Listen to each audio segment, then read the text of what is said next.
willing to play that way, but then where's the fun in that, eh? I wonder, like, the crazy... You know what I'm hoping about this game? I haven't really read about too much, Matt, is the stats. I'm hoping that there's a really comprehensive stats in the settings or the options part of the game that you can go to and be like, you know, how many people you've killed, how many, you know, like the good, like you just said, like if you can actually keep it down to being as, you know, humble and you know, respectful as possible in a game like this, which I can imagine would be pretty much nigh on impossible by the end of it. But I'm wondering how much like stats they're going to tell you through the games, like how detailed it'll be. Being that it's a Rockstar game, they're normally very good with it, because I remember GTA 5.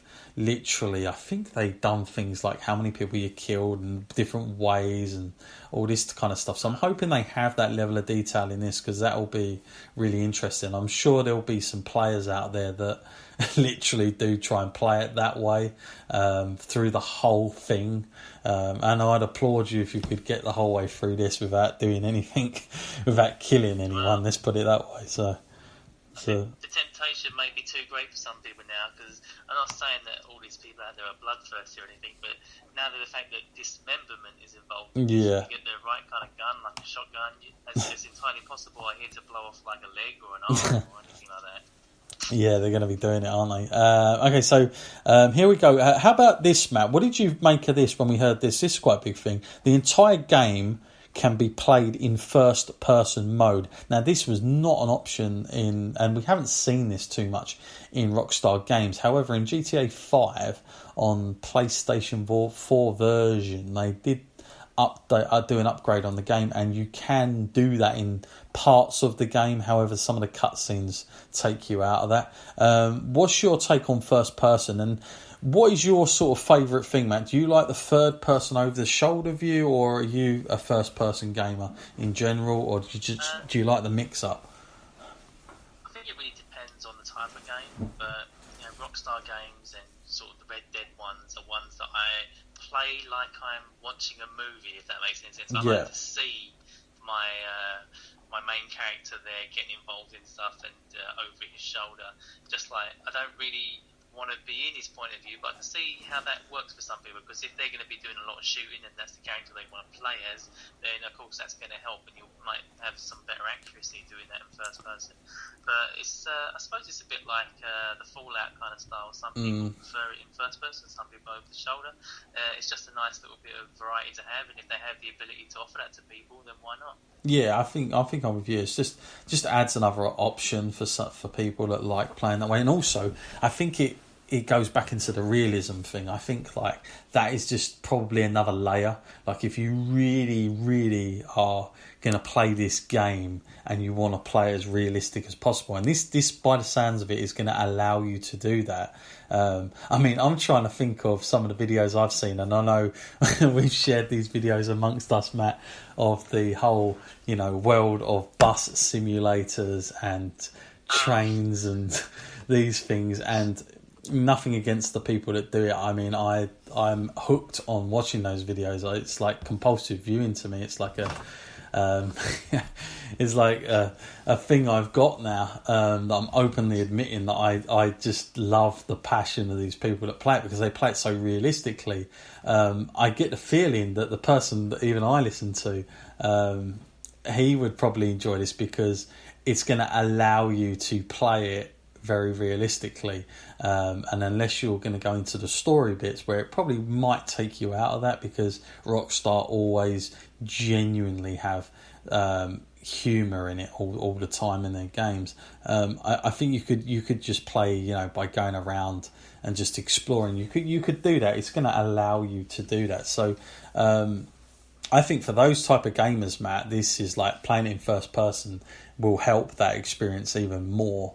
For me, I'm much like you. I like to see it as a film, and I like to see who I'm playing as, and you know what's going on kind of around him a little bit more, where I don't have to kind of turn his whole body to see who's behind me. So I think like I like the you know, just being behind the character. I think I'll definitely try it in first person because I'll try any of the new stuff. But I think overall I'll definitely be playing in third person. So, but it's cool that they've added in this. I think it just adds to the realism again. Okay, here was a big thing back in the last game, Matt. Water. Of course, we all remember what happened when you went into water. There was a sudden problem there, and it was a bit annoying at times because you get to some locations. I can't remember the what it was called, but it was a nightmare because I just kept falling in. I was like, for God's sake, here I go again. Well, got to start again and come back. So you'll be pleased to know, Matt, that Arthur can swim, but not very well in brackets. It's got written here, so I don't know what that means, but I'm guessing. Okay, so we know there is water in it because I've seen him going through swamps and stuff like that. So there's definitely that in it. But I think this time, at least, thankfully, Matt, you won't just be dead. Or if you accidentally No, I don't think it's going to be there for a massive part of the game. I do not expect to be doing lengths on a swimming pool for sure. But definitely, I like the idea that you're not going to die if you hit some water, thankfully. So I'm quite happy about that. And you think back to the Red Dead game, Matt, it's kind of like it was really good for the time, but that little key thing kind of ruined it a little bit for me. The fact that you just died. I mean, what was that about? And look, and they're not the only game to do that. There are a lot of games that have done that in the past. It really confuses the hell out of me. So, Matt, I'm guessing you're glad that's been sorted since last time, especially in this day and age. Helps with the realism, but then some people can swim, some people can't. Yeah, that's like true. I said, I don't expect it to be a massive part of it. It's just going to be a survival thing, just so you don't die this time. But I doubt there's any diving underwater to find treasure or anything. You wouldn't expect that. So yeah, I'm glad that's there. So okay, here's a really another cool part, and we're going to kind of go on to the shop part anyway. So items can be purchased at general stores by walking around and picking them up off shelves. Now, this is really cool because, again, most games, they kind of had this in GTA 5. Like, if you went into a gun shop, you would literally have to go to the gun on the wall and pick it off. However, what it would do is you'd look at it, then it would go into first person, and then from first person you would go up and down, and it would give you all the details to the right.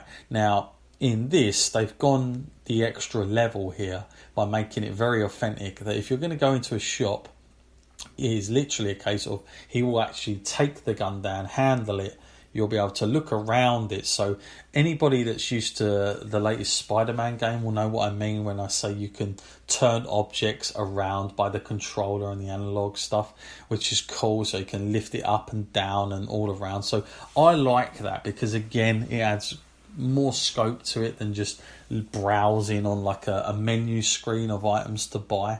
It makes it a little bit more authentic, so I'm glad they've done that. However, for those people that don't like to just are not maybe shoppers, great news, because you can go to the catalogue there too and do it that way. So you do get two options, but it's good. Again, it's good variety, and you can you can do all kinds of I think shop in this, Matt, is going to be quite a big thing, whether you're selling, buying and all that. I think they're going to take that to a whole new level. So I'm really happy about that. Is the same for you there, Matt, or is that a bit too much? Oh, no, yeah, still another good thing there. And I think I'm going to agree with everything that just adds a little bit more realism. Because if you weren't looking for that, then you might be looking for something that wasn't this game. Because from what we're seeing and what we're hearing, this is definitely about the immersion. And it's just another aspect of that. And I like that because, like I said, it's something different. It's different from every other game. And everything we're seeing in this is one step towards the future, really. I mean, this could be a staple in every game moving forwards if this really takes off.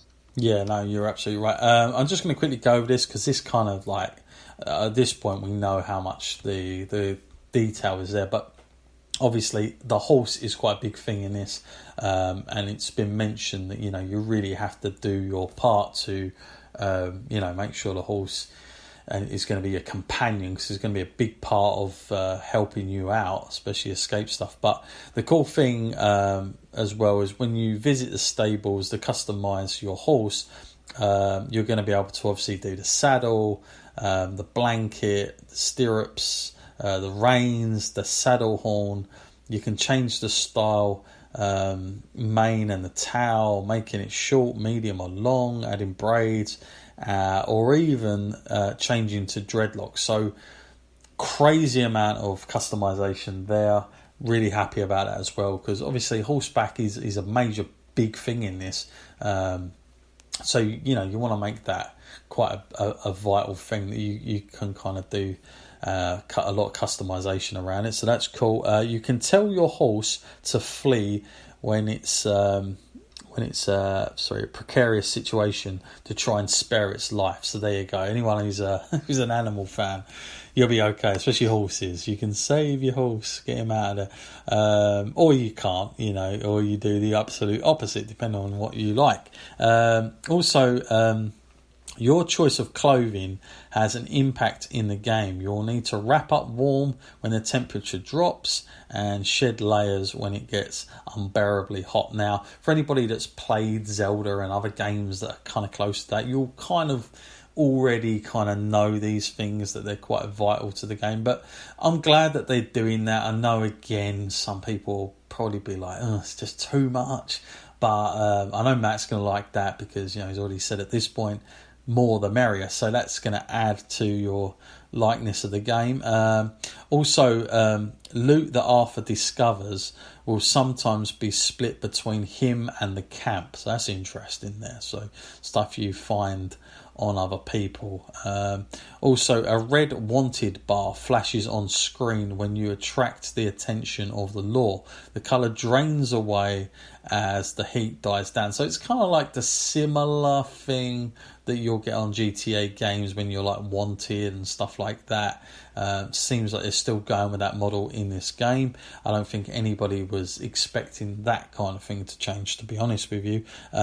Putting on a bandana during a crime and then taking it off afterwards makes the wanted meter drop faster, providing you're out of the search radius. So obviously that kind of makes sense at this point. Now, do you know what? I can't remember, Matt, if you had the option of having a bandana around your mush last time. I don't think that was a thing, was it, with John Marston?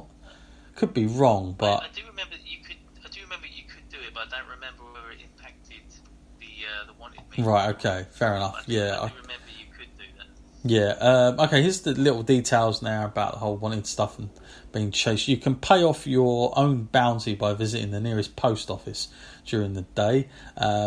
People always laugh because they're like, post office? What the hell?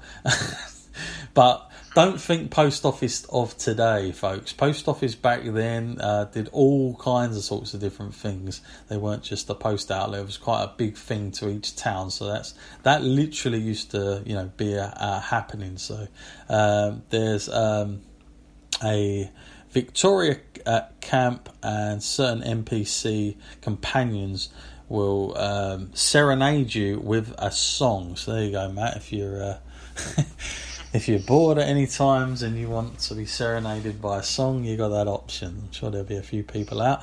The Wild West isn't a period known for a great dental hygiene. This is interesting, and the deniers of basically Red Dead reflects that. So it looks like, even the smallest little details, and they're absolutely spot on. I mean, you didn't have if there were people doing dental treatment, there wouldn't have been many of them, and if there were, they would have been pretty expensive. So that'll be cool to see that in this game. You're probably not going to have the most hygienic looking teeth in the game, Matt, so be ready for that. If you leave the bodies of animals where you killed them, they will attract scavengers and other predators around, and and they will also decompose over time. So that's kind of cool. The fact that when you go out hunting, it's a big thing. I think if you're going to employ hunting into the game, and they did a pretty decent job at this, 8 years ago, but 8 years later, you want to see that evolve. I'm kind of glad that that's going to be a thing, and I think that will hopefully pay off. And I have read